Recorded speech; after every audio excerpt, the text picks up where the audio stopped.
Fala rapaziada, beleza? Rogério Lacerda em mais um vídeo pra gente aqui nesse canal.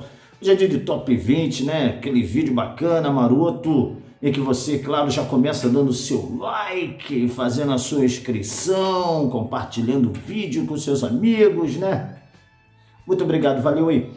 E hoje nós vamos trazer top 20 de bizarrices e curiosidades no mundo do rock and roll, né? Vou falar aqui das coisas mais excêntricas possíveis, né? Aqui nesse vídeo, tá bom? Então vamos lá, em 20º lugar eu vou de Rick Wakeman. Tu conhece o Rick Wakeman, né? Lendário tecladista da banda Yes, de rock progressivo. Pois é, um belo dia durante uma gravação de um álbum do Yes, todos dali da banda, né, no estúdio, o Rick Wakeman abriu um pacote e comeu um podrão, um sandubão de carne bovina suculento, pingando gordura na frente dos caras da banda que são vegetarianos radicais. O que aconteceu? Pra fora do estúdio, todo mundo irritado, todo mundo bravo com o Rick Wakeman, e o coitado teve que se retirar com seu sanduíche de 2 quilos de carne que muge, né? Coisa terrível, né? Teve que comer lá fora. Em 19º lugar, não tem aqueles sons que você abre que você ouve quando você abre o Windows Vista? Sabe quem criou? Foi o lendário guitarrista do King Crimson, o Robert Fripp, cara. Ele que criou esses sons que você ouve quando você está abrindo o Windows Vista, né? Bacana, interessante, isso aí eu não sabia, cara. Muito legal. 18º lugar, vamos falar aqui do saudoso maestro do rock, André Matos. André Matos aí, o nosso querido André Matos do Angra, Xamã, entre outros projetos, o Viper, Sinfonia. Pois é, foi durante a gravação do disco Sinfonia que aconteceu algo bizarro. O Timotalk conta em entrevista que o André Matos só queria gravar se ele tivesse dentro do estúdio, ao lado dele, um quadro pintado pelo Salvador Dalí, porque o André Matos era fã do Salvador Dalí. E eles tiveram, cara, que atrasar todas as gravações do disco do Sinfonia em Paradiso, esperando o quadro chegar de São Paulo até a Suécia, onde estava localizado o estúdio. Levou 15 dias de atraso aí para chegar esse quadro. E além do quadro do Salvador Dalí, que o André Matos queria do lado dele, ele ainda exigiu que tivesse a presença de 2 cactos e algumas plantas exóticas ali no estúdio para poder ele cantar no ambiente certo. Vai vendo, vai vendo. Em 17º lugar, eu vou com o grande Carlos Santana, cara. Carlos Santana aí, guitarrista de primeira. É um guitarrista que tu escuta o som do cara e tu sabe que é ele. Pois é, cara domina a guitarra. Por falar nisso, num show ali do Woodstock, o show dele, né? Woodstock final dos anos 60. O Carlos Santana, ele conta que ele tomou tanto LSD que ele começou a alucinar que o braço da guitarra dele tinha virado uma cobra, cara. E ele ali tá tocando ali, aquela cobra ali, o braço virou uma cobra, e ele passou o resto da música como se estivesse tentando dominar a cobra, e era o braço da guitarra dele, viu? Crianças, não usem drogas. 16º lugar, o grande Ray Charles. Ray Charles, tu conhece, né? Grande pianista, intérprete com a voz espetacular. O Ray Charles, ele perdeu a sua visão com 7 anos por causa de um glaucoma. Mas olha só, ele era capaz de identificar o tipo físico de qualquer mulher somente apalpando o pulso dela. É visão além do alcance. Só frisando para você, o Ray Charles teve 7 esposas. É o nosso Fábio Júnior americano. Em seguida nós vamos aí com o Depeche Mode em 15º lugar. O Depeche Mode, né, banda britânica de synth pop alternativo, né, aquela mistura toda, uma das minhas bandas favoritas. Eles têm a mania de, durante a gravação dos discos, nos intervalos, jogar totó, cara. Todo estúdio que eles iam gravar, eles tinham que levar uma mesa de totó, pebolim, né, que você sabe, para ficar jogando entre uma música e outra. Ajudava a banda ali a relaxar. Então, acabou de gravar a voz, totó. Acabou de gravar o teclado, totó. E por aí vai. Em 14º lugar, aquela música que você conhece do Sting, né? Every Breath You Take Essa música ela foi composta durante uma noite de insônia do Sting. Ele não conseguia dormir. E, cara, ele pegou e começou a escrever a música, a letra. E hoje em dia, cara, entra na conta dele por direitos autorais $2.000 diariamente por conta dessa música. Uma média de $2.000 por dia na conta do Sting pelos direitos autorais de Every Breath You Take. Eu não consigo estourar uma música, meu Deus do céu. Em 13º lugar, aquela banda que você conhece também, de alternativo, meio synth pop, uma mistura meio louca ali do Muse. A música é uma banda bem bacana, eu gosto do Muse. O Muse, durante a gravação do disco Black Holes and Revelation, sabe o que os caras faziam para relaxar? Eles faziam com que os camaradas, sei lá, Rhodes, a galera que trabalhava com eles, levassem louva-a-Deus, aquele bicho verde, né? Aquele bichinho verde, louva-a-Deus, levar louva-a-Deus vivos para o estúdio, para quando eles estivessem no intervalo da gravação, colar os bichos em rojões e mandar para o céu para estourar lá em cima, cara, do bichinho, cara. Coitado dos bichos, olha que maluquice dos caras, cara. Fato confirmado e observado. Em 12º lugar, você sabe, isso aqui todo mundo sabe, mas eu acho interessante, eu gosto sempre de frisar. A banda AC/DC, uma das bandas mais adoradas, a banda de rock que mais vendeu disco na história da humanidade, a banda AC/DC teve esse nome tirado de um aspirador de pó, você sabia disso? A irmã dos irmãos Young, a Margaret Young, ela ficava vidrada quando ligava ali o seu aspirador de pó e via aquele AC/DC. E o nome AC/DC veio, é claro, desse aspirador de pó, que é a corrente alternativa e a corrente contínua. Daí veio, né, por conta desse nome de uma coisa bivolt, o nome AC/DC. E os irmãos Young gostaram por quê? Porque demonstrava energia e poder. Em 11º lugar, o Pete Townshend, do The Who, num dos primeiros shows da carreira da banda, eles estavam tocando num clubezinho que tinha o teto baixo.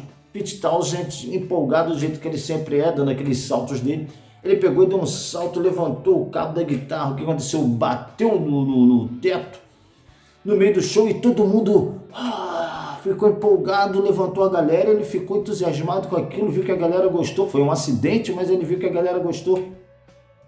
Passado alguns minutos, ele foi fazer de novo a mesma coisa. Quando ele fez, pum! Ficou todo mundo quieto, olhando para a cara dele. E ele, para acabar com o constrangimento, ele pegou a guitarra dele e começou a quebrar. Pô, pô, pô. E aquele gesto acabou sendo copiado por um monte de gente. E no show seguinte deu o dobro de pessoas no show dele por conta desse quebrar de guitarra para sair da vergonha. Olha que coisa. Em 10º lugar, David Gilmour. Durante as gravações do disco de 75, Wish You Were Here, o David Gilmour estava gravando ali o começo daqueles acordes bacanas ali da música Wish You Were Here, gravou, e ele, depois de ouvir já o disco lançado, ele viu que tinha uma respiração ofegante e uma tosse um pouco antes da música começar de fato, ali na transição entre Have a Cigar e Wish You Were Here. E ele naquela hora decidiu parar de fumar, porque ele viu que ele estava atrapalhando a própria gravação. Ele não gostou do que ouviu no som ali no começo da música e parou imediatamente com o cigarro. Vai vendo aí, hein? Em 9º lugar, nós vamos aí com o grande James Hetfield. Você conhece o vocalista e guitarrista base do Metallica? Cara com a voz possante, o cara é fera. O James Hetfield estava num belo dia com o telefone, atendendo uma ligação e com a guitarra no colo, fazendo alguns dedilhados na sua guitarra, quando de repente, no meio da ligação, ele sente que aquilo era uma parada maneira, ele encerra a ligação, continua aquilo ali, viu que dava para aproveitar, e assim nasceu Nothing Else Matters, por conta de uma ligação e do que ele estava fazendo só com a mão, porque estava com a outra ocupada. Quem diria que uma música ia nascer disso, hein? Em 8º lugar, essa aqui eu já falei no canal, já falei, mas não sei se todo mundo sabe dessa informação. Kurt Cobain, do Nirvana, ele tinha uma namorada e a namorada dele tinha uma amiga. Um belo dia, depois que a namorada dele saiu da casa dele e essa amiga, que era amiga dele também, pintou depois que a namorada dele saiu. Ela entrou e ele falando daquelas visões dele, todos aqueles pensamentos radicais, aquela coisa toda do Kurt Cobain, aquela depressão, pá. Ela pegou assim, ó, e falou assim: você está cheirando como espírito jovem, né? E, cara, ele ficou com isso na cabeça, cara. Ela foi e escreveu isso na parede ainda. Não sei se foi com giz, eu não lembro agora o detalhe. E ele ficou com isso na cabeça. Pô, será que eu cheiro a um espírito jovem? Pois é, o que acontece, cara? Ele escreveu a letra da música pensando nessa frase, achando que ela estava falando dele, mas ela estava falando do cheiro do desodorante da namorada dele que tinha sido impregnado nele. O nome do desodorante, Teen Spirit. E ela tinha falado para ele assim: você cheira como se tivesse um espírito jovem, tá? E ele achou que era outra coisa e saiu aí essa música, né? Que história bizarra. Em seguida nós vamos com a música Smoke on the Water, do Deep Purple. Sabe como é que essa música nasceu? O Deep Purple, durante as gravações de um disco, eles estavam na Suécia, e o Frank Zappa e a sua banda estavam fazendo um show lá. E eles foram para lá, o Deep Purple foi lá apreciar o show do Frank Zappa. Quando chegou lá, um maluco qualquer no meio da galera pegou aqueles sinalizadores de navio e soltou aquilo para cima, cara. Aquilo bateu no teto ali do local que parecia um cassino e o troço começou a pegar fogo, cara. Começou a pegar fogo. E ali tinha um lago que o pessoal tudo saindo correndo lá de dentro. Os integrantes do Deep Purple viu aquela fumaça por cima da água assim, né? Inclusive dentro da letra fala sobre um estúpido que soltou fogo sobre o rio, sobre as águas. Então a música Smoke on the Water nasceu por conta desse incidente lá do maluco que soltou esse sinalizador dentro do clube que o Frank Zappa estava tocando. Olha que coisa. Em sexto lugar eu vou com Bon Jovi. Você sabe que uma das músicas mais famosas do Bon Jovi é Living on a Prayer, música extremamente difícil de cantar, música altíssima. E por ser assim, quando ela foi composta, o John Bon Jovi ele não queria de maneira nenhuma cantar, porque ele sabia que ia dar ruim para ele. Mas o Rich Sambora adorava a composição, adorava, e bateu o pé: não vamos botar música. O John Bon Jovi não vamos botar. Acabou que gravaram naquele tom mesmo altíssimo que eles tinham composto. Só que depois que começou a turnê, que começaram a tocar ao vivo, a música arrebentou com as cordas vocais do John Bon Jovi e eles tiveram aí que baixar um tom. Passou-se mais alguns anos, baixaram mais outro tom, até que hoje ele deve estar cantando essa música com uns 5 tons abaixo. Coitado do John Bon Jovi. O Led Zeppelin, até o terceiro álbum, eles não gostavam de colocar título nos discos, você sabe disso, né? Era só Led Zeppelin 1, 2, 3, e quando finalmente o Jimmy Page decidiu colocar um título no disco, críticos de uma revista falaram: mas essa banda não tem criatividade para botar título em disco, fica botando só número. O Jimmy Page, de pirraça, o que ele fez? Ele acabou não botando o título que ele pensava em colocar no Led Zeppelin 4, ele não colocou e deixou o disco como Led Zeppelin 4 mesmo. E você sabe que é um dos discos mais espetaculares da história, né? Inclusive a música Black Dog, sabe por que o título surgiu? Porque durante as gravações toda hora aparecia um cachorro preto no estúdio. Que coisa! Seguindo em frente, a mão chifrada do Dio, né? Muita gente, né, ainda mais os puritanos, os religiosos, acham que aquela mão chifrada do Dio é uma referência e uma adoração a Satangos, uma coisa desse tipo, como se fosse coisa de pacto demoníaco, essa coisa tal. O Dio contava que o seguinte, cara, aquilo ali ele aprendeu a fazer desde criança com a avó dele, que ela dizia que aquilo ali espantava maus olhares. E quando o Dio começou a carreira com o Black Sabbath, ele teve problema até com o John Bonham, sabe, que quase saíram no palco, porque o John Bonham começou a sacanear o Dio por conta da sua estatura. O baixinho ficou bravo e partiu para cima. Então ele começou a fazer aquilo ali no show para espantar os maus olhados dos invejosos, né? E tá aí até hoje a mão chifrada aí do Dio.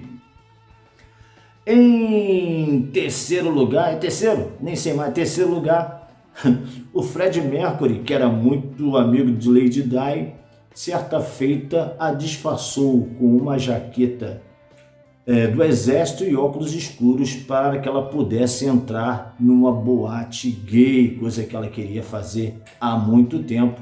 E o Fred Mercury deu uma mãozinha para ela, né, cara? Isso aqui é um bom amigo. O Keith Moon, em segundo lugar, o Keith Moon, muito doido, cara. O Keith Moon, do The Who, ele foi proibido de entrar em várias redes de hotéis, né? Você conhece o Keith Moon, um cara muito excêntrico, e muitas redes de hotéis, porque o Keith Moon, ele tinha a estranha mania de todo quarto de hotel ir no banheiro estourar os vasos sanitários com rojões, bombas. Totalmente louco, ficou mal falado e conhecido pelos hotéis, e os hotéis barravam a sua estadia. Coitado do Keith Moon, né, cara? Só tinha um banheiro em casa para estourar, ou 2, 3, 4, aí tinha que estourar do hotel mesmo. Maluquice.